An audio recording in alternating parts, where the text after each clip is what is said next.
Hello Commanders, welcome to the command table. I am Mathermar and we are going to be going through battles 336 through 340 to complete the first map in Divine Sanctuary.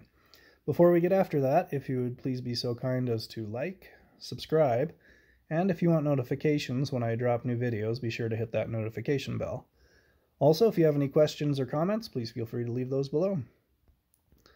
All right, 336. Okay, Shroomwood.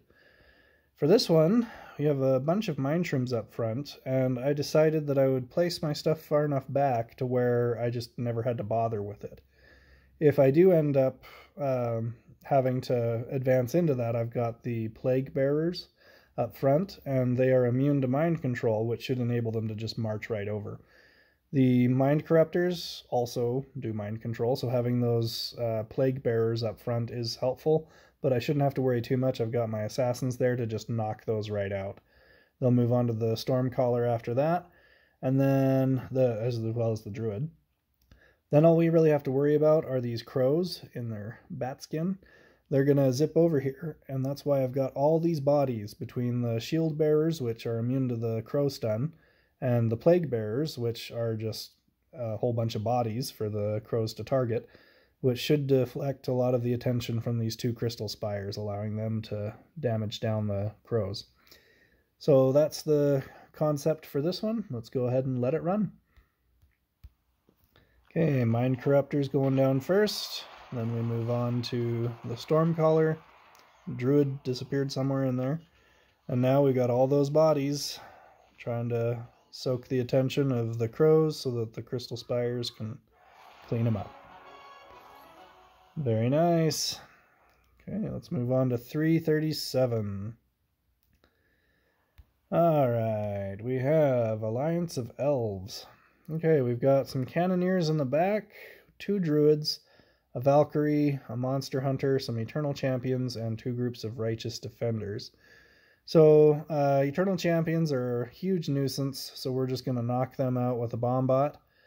Level 8 is sufficient to take out level 10.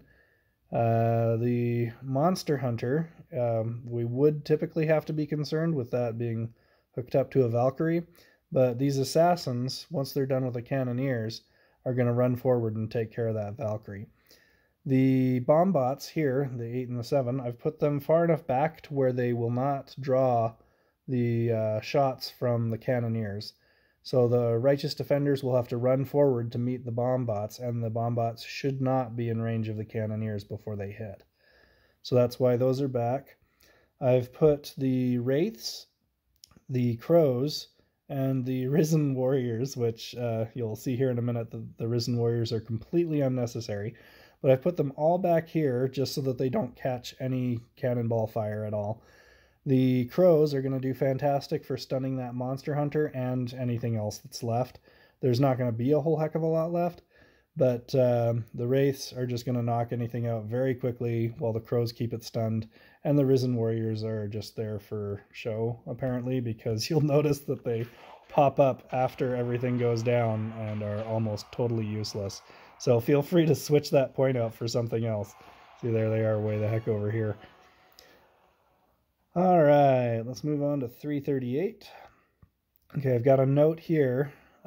Just want to bring attention to this. I put my Warhounds behind the Hammer Throwers because they have a faster run speed.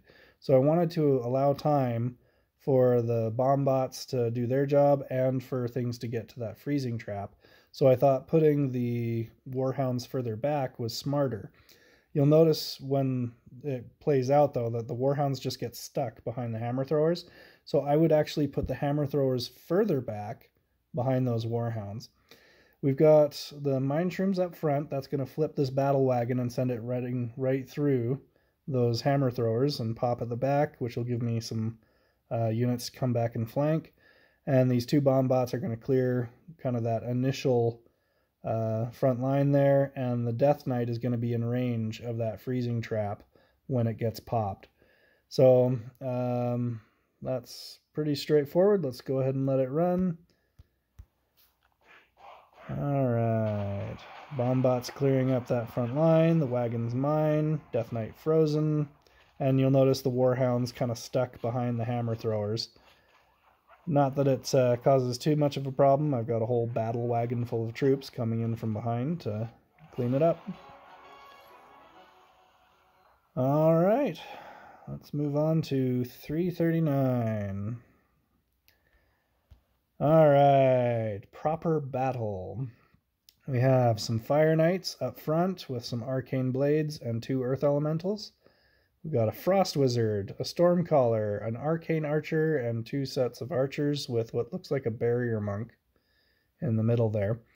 So I've just taken both groups of my Assassins. We're just going to plunk them right in the big middle of that mess, and they're just going to shred through it. There's not going to be much left. The 2 Bombots, they're going to clean up the Fire Knights, as well as some of the Arcane Blades, if not all of them. And then all that's really going to be left are the Earth Elementals. So you can basically just plug in your Battle Drummer and whatever melee units you want. I've got the Hammer Throwers and the Warhounds just because it's quick cleaning and they just zip right through. So let's go ahead and let that one run. Okay, that group in the back is going to disappear along with most of the front line. And now everything converges on those Earth Elementals. Very easy to clean up. The Battle Drummer doing all the heavy lifting by mitigating all the damage. All right, so that was 339. Let's move on to 340 and then we'll call it for this map.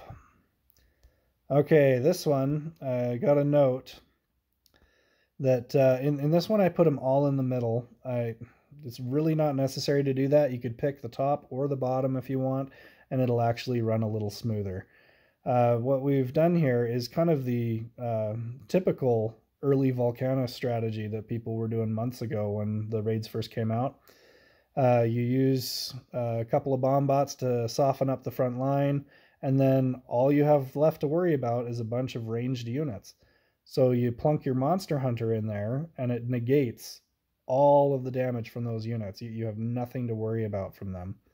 So we've tagged the Valkyrie onto the Monster Hunter, and it's just going to run right up there and hold Volcanus in position while the ranged just unloads on him and does absolutely nothing. So we have our own ranged in the back here with 3 groups of archers and a Barrier Monk.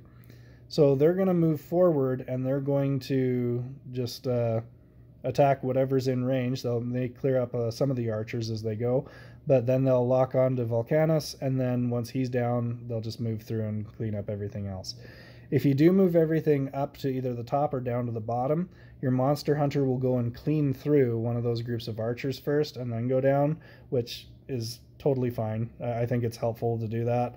And yeah, so pretty straightforward. As long as your Monster Hunter is far enough forward to where it's going to draw all that fire from the archers, then the Barrier Monk is going to be able to absorb all of the meteors from that Volcanus clone.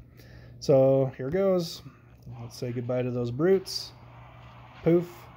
And now the Monster Hunter's soaking all that range damage. Level 3, and you see that the only things that's hurting him is Volcanus, and the Valkyrie can totally sustain him through that.